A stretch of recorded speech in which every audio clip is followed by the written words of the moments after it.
Students, आज का जो हमारा टॉपिक है वो है क्लासिफिकेशन ऑफ टेक्सटाइल फिनिशिंग की। जो टेक्सटाइल फिनिशिंग होती है वो कितने तरह की होती है। तो उसमें भी हमारी 3 कैटेगरी है, प्रिपरेटिव, मैकेनिकल और केमिकल। तो इससे पहले जो हमारी वीडियो थी उसमें हमारी प्रिपरेटिव फिनिशिंग थी। अब आता है हमारा मैकेनिकल में मैंने कुछ फिनिशिंग आपको बताई थी, जैसे कि कैलेंडरिंग हुई, एम्बॉसिंग हुई। तो अब आता है हमारा मोयरिंग फिनिशिंग वो फिनिशिंग होती है जिसमें हम एक चमकदार और एक अट्रैक्टिव जो डिज़ाइन होता है उसको उसको छापते हैं मोयरिंग फिनिशिंग में। तो जो ये डिज़ाइन होता है ये एक तरह का लहरदार डिज़ाइन होता है जिसमें एक तरह की लय उत्पन्न किए हुआ होता है।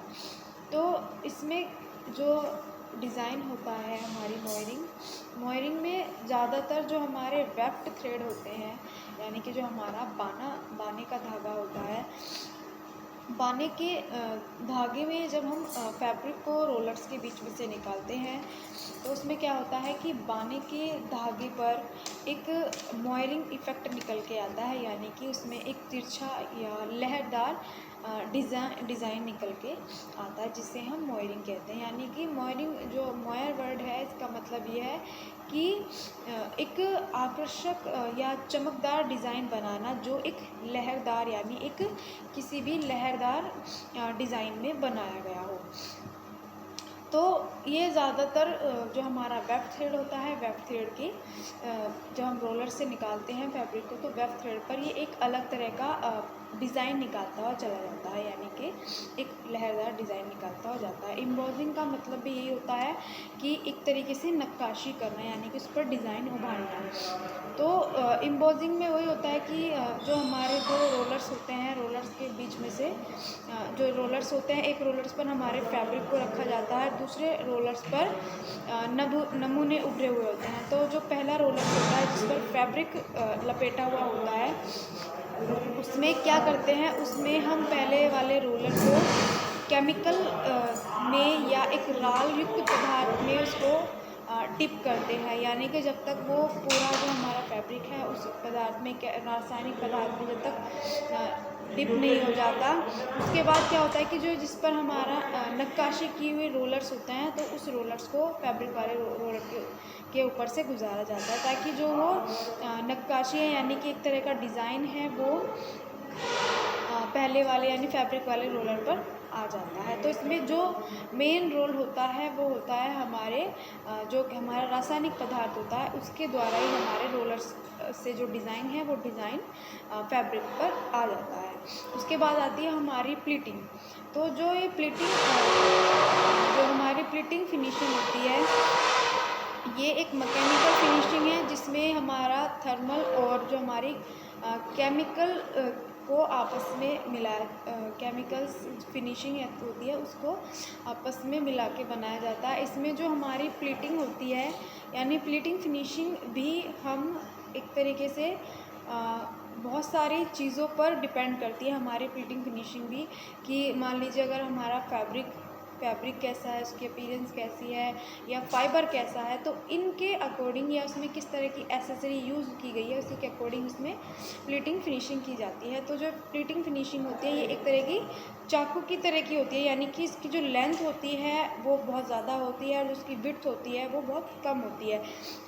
आपने देखा होगा अगर हम किसी भी गारमेंट को स्टिच करते हैं तो उसमें हम प्लीट्स का यूज़ करते हैं या प्लीटिंग डालते हैं।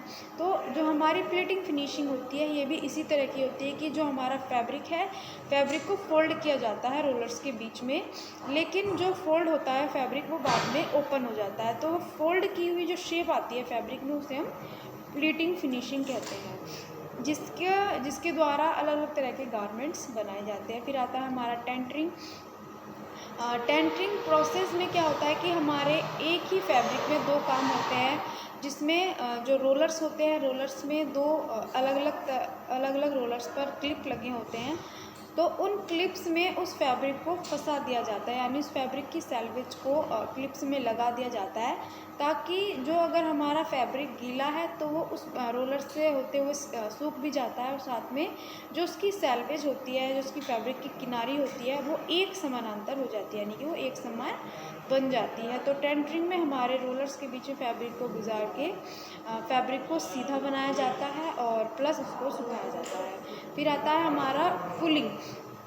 तो जो फुलिंग प्रोसेस होती है ये ज़्यादातर वूल फाइबर्स पर होती है, या जो वूल फाइबर के बने फैब्रिक होते हैं उन पर अप्लाई की जाती है फुलिंग।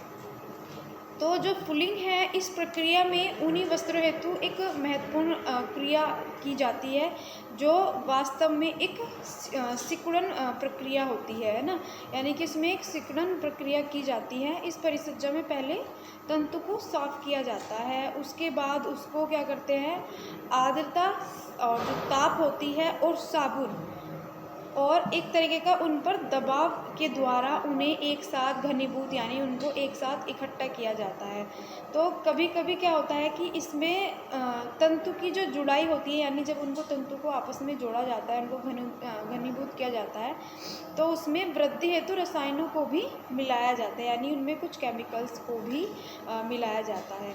तो जो घनीभूत की प्रक्रिया होती है, उसे तंतु के जमने की जो विशेषता होती है, जब हमारा तंतु आपस में मिलता है, यानी एक दूसरे से चिपकने लगता है, एक दूसरे के साथ जमने लगता है, तो ये भी उसकी प्रकृति, यानी किस तरह का जो हमारा फाइबर है उसकी प्रकृति पर ही डिपेंड करता है। तो जो सिकुड़ने की क्रिया होती है, क्योंकि वो आपस में एक साथ घनीभूत होते हैं, एक साथ चिपकते हैं, तो जिस तरीके से क्या होता है, इसे हम एक तरीके से पुलिंग प्रोसेस कहते हैं, जो हमारी वूल फाइबर्स पर की जाती है।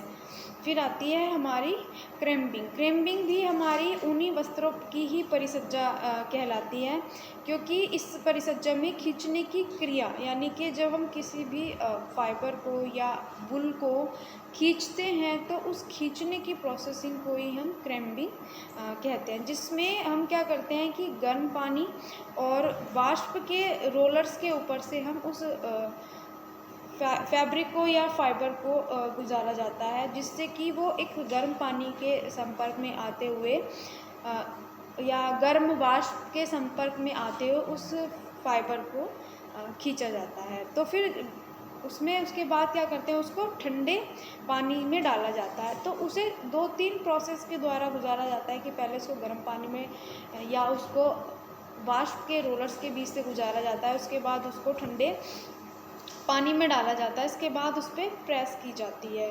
और जो ये प्रोसेस होती है, ये भी एक तरीके से टेंटरिंग प्रोसेस की तरह ही होती है, क्योंकि टेंटरिंग में भी आप जो फैब्रिक है, फैब्रिक को रोलर्स के बीच में से गुजारा जाता है, और जो क्रेम्बिंग होती है, क्रेम्बिंग में भी जो हमारा वूल वस्त्र है, वूल वस्त्र में परिसज्जा के लिए हम वूल वस्त्र को रोलर्स के बीच में से गुजारते हैं। तो जिसमें वस्त्र को आवश्यकता अनुसार, यानी जितनी हमें वस्त्र को किसी भी प्रयोजन यानी किसी भी उपयोग के लिए बनाना है, तो उसी के अकॉर्डिंग हम उसको खींचते हैं और ढीला छोड़ा जाता है।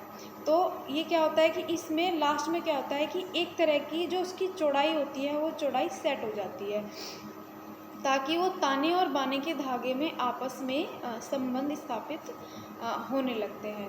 तो एक तरह की जो ये परिसज्जा है, जिसे हम क्रेम्बिंग कहते हैं, जो वूल फैब्रिक पर अप्लाई की जाती है।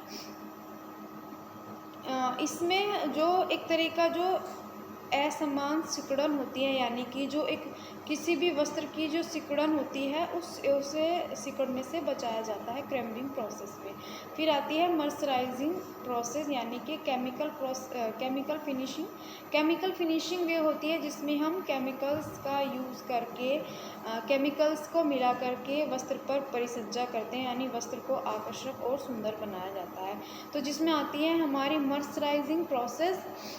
मर्सराइजिंग प्रोसेस में ज़्यादातर हमारा कपास यानी जो हमारा कॉटन फैब्रिक होता है, कॉटन फैब्रिक पर अप्लाई किया जाता है, जिसमें सोडियम हाइड्रोक्साइड का यूज़ किया जाता है। यानी सोडियम हाइड्रोक्साइड के साथ कपास जो हमारा कॉटन फैब्रिक होता है उसके साथ क्रिया की जाती है, वो भी तनाव के साथ। यानी कि जब तक हम फैब्रिक पर एक तरह का तनाव ना डालें तब तक हमारी मर्सराइजिंग प्रोसेस शुरू नहीं होती, क्योंकि मर्सराइजिंग प्रोसेस में फैब्रिक पर जो हमारा कपास जो हमारा कॉटन फैब्रिक होता है उसमें एक तरह की चमक लाई जाती है। फिर आता है हमारा लास्ट में अमोनिएटिंग। तो इस प्रोसेस में क्या होता है कि ये परिसज्जा ज़्यादातर जो हमारा कॉटन और रियोन फैब्रिक होता है उन पर अप्लाई की जाती है। इसमें हम जो अमोनिया का घोल होता है उसमें हम 33 डिग्री सेल्सियस पर क्रिया के साथ इसमें हम इस फिनिशिंग को शुरू करते हैं, और फिर इसमें जो हमारा फैब्रिक होता है उसको हम गर्म पानी से गुजारा जाता है। तो जब हम गर्म पानी से फैब्रिक को गुजारते हैं तो उसमें धीरे धीरे हम उस फैब्रिक को खींचते भी हैं और हवा में सुखाया जाता है। तो ये परिसज्जा कुछ मर्सराइजेशन प्रोसेस की मर्सराइजिंग जो प्रोसेस होती है उससे कुछ मिलती जुलती है। तो जो हमारी ये यहाँ की जो फिनिशिंग है, ये फिनिशिंग वाला टॉपिक क्लासिफिकेशन ऑफ फिनिशिंग, वो हमारा आज यहाँ पे कंप्लीट हो गया।